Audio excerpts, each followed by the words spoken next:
So I watched I Am Not an Easy Man. Now, I will say, and I'll tell you why I'm saying it, it's originally a French movie. I think that comedies, it can be really tough to watch comedies that were originally in other languages because I think so much of comedy is the little subtleties and nuances in language that easily get lost in translation. But I will say that this was more, not really a sci-fi, it's a bit of sci-fi, and I think that a lot of the comedy was situational and it was visual, so it wasn't as bad as some other comedies that are much more dialogue heavy. So, but I would watch the subtitles rather than the dubs because I think the dubbing it was pretty bad. It was hard to watch at times. So if you can watch it with subtitles, I'd recommend that. So really simple premise, we get transported to an alternate reality where gender roles, they're exactly the same, except the genders are flipped. So all women do everything that's stereotypically associated with men, and all men do everything that's stereotypically associated with being a woman. Now, I love the opening we get, because the opening where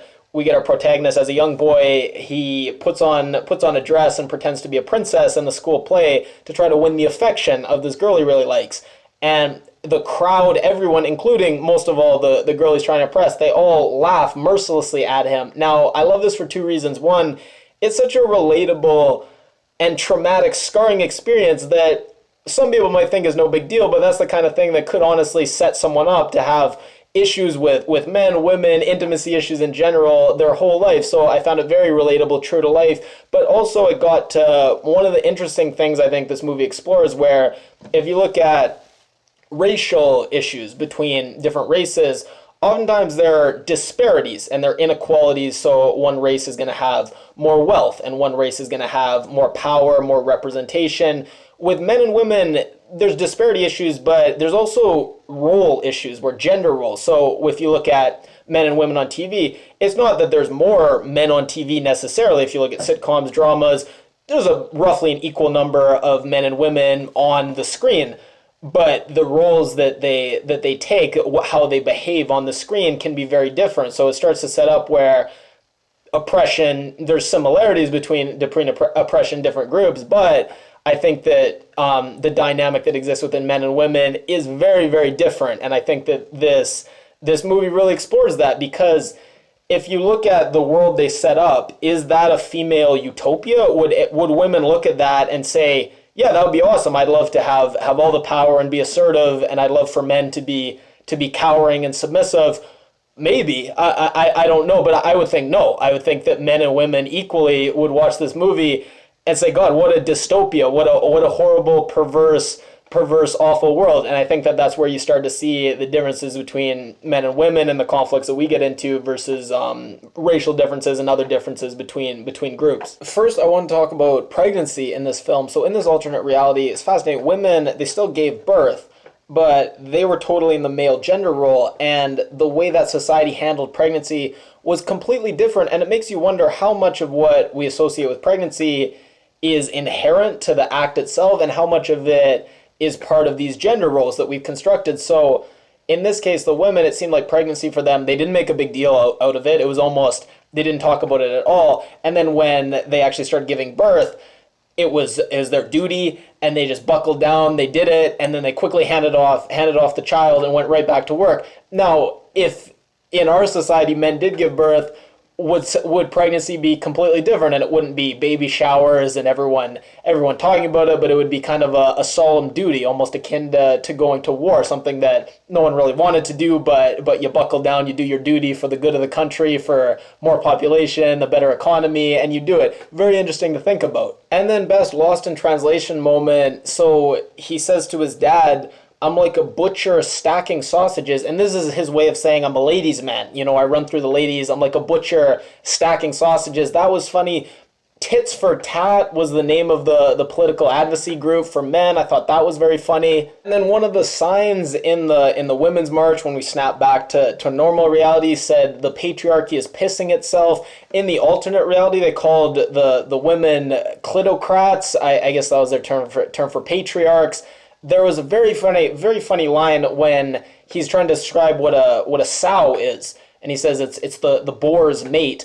Again, just one of those funny lost in translation moments. And then when he's describing our world, and he tries to give an explanation for why men are above women, he says in our world, when the men used to go on the hunts, when they got back, they brought the food back, they would only give the women the scraps. They would take the best meat for themselves, and that's how men grew so large, and women were basically starved for all these years. I don't believe any of that's true, but I thought it was an interesting way to put things. And there was actually some pretty funny satire. So one of the women in this alternate reality, to try to convince the men that no, she doesn't hate men, she makes the standard arguments. Oh, I have sons, I have a father, I have a husband. But then she says, I only have male dogs. Like as if that just justifies her or proves her I love men credentials. I only have male pets. So there were some funny lines here or there. Mostly this movie, it makes you very uncomfortable, and I'd be interested to see the different reactions men have watching this versus women. And I think the disgust and the discomfort would run both ways. So it is kind of a rom-com. They're hitting all those traditional rom-com beats, but I found their whole budding relationship nauseating and hard to watch. I didn't find I could enjoy this like I would a typical rom-com at all. The whole thing seemed unnatural, offensive. I'm interested if anyone's watching this wants to comment how you found their romance, and if you thought that even within this context you found their courtship and flirtation, you thought it was somewhat normal and you were rooting for them. I wasn't rooting for them at all. I thought all their interactions were very uncomfortable. So, sometimes when they were hooking up and having sex and they were kind of going back and forth, these two alpha male and alpha female in their different worlds, and they were kind of butting heads. That was okay, but for the most part, seeing him being very passive aggressive and her just being a jerk and being really mean to him, again, you could say sometimes that's what happens in normal day-to-day life, and it's just the roles are flipped. But when I saw it here, just very, very tough, and they weren't a couple that I liked watching at all, really, really rooted for. And now, that ending, I didn't understand what the point was they were trying to make was, because it seemed like she just woke up and she was now in our reality where men are in the traditional male gender role, women are in the female gender role, and then he was there as well, and it seemed like they were going to try to make it work in normal reality, but confusing. I didn't understand the ending, and if anyone wants to comment on that as well, kind of how they interpreted the ending, I understand what happened, but I don't understand what point they were trying to make or if there was a point at all. And then last thing, I almost forgot, there's a scene where they have sex, and then she falls asleep right afterwards, and he throws a cat in her face, and the cat scratches her, she wakes up. I thought that was very funny. I didn't know if that was just him being funny, and that was just what he would do personally, or if that was some kind of gender point. Like, is that what women do when you fall asleep right after sex? A woman will elbow you or sleep punch you or throw a cat at you to wake you up and get revenge. I don't know which way they were going with it, but nonetheless, I thought it was funny.